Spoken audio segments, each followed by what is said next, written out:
وہ نبی جس کے نور کو سب سے پہلے بنایا، پھر اس نور سے کائنات کو سجایا، پھر اس نور کو پیشانی آدم میں چمکایا،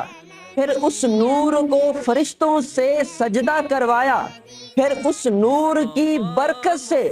کشتی نوح کو محفوظ بنایا، پھر اس نور کی برکت سے حضرت ابراہیم پر آگ کو بے اثر بنایا، پھر اسی نور کی برکت سے حضرت اسماعیل کی گردن کو کٹنے سے بچایا، پھر اسی نور کی برکت سے حضرت عبد المطلب کو خوشبودار بنایا،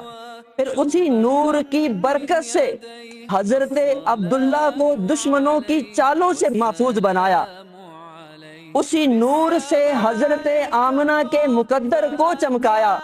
وہ نور والے نبی جن کے لیے تقویٰ حمیری نے 1000 سال پہلے خط لکھوایا، وہ نور والے نبی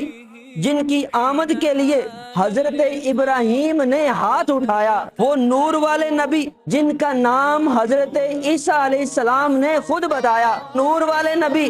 جن کا انتظار کائنات کے ذرے ذرے کو تھا، کائنات کا ذرہ ذرہ اس نور والے نبی کا منتظر تھا۔ بالآخر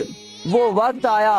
انتظار کی گھڑیاں ختم ہو گئیں۔ یکم جیٹھ 628 بکرمی 22 اپریل سن 571 12 ربیع الاول پیر کے دن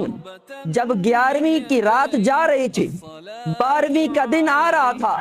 سحر کا وقت ہے، یہ نور مصطفیٰ دنیا میں چمکا اور ایسا چمکا کہ پوری دنیا کو ہی روشن کر دیا۔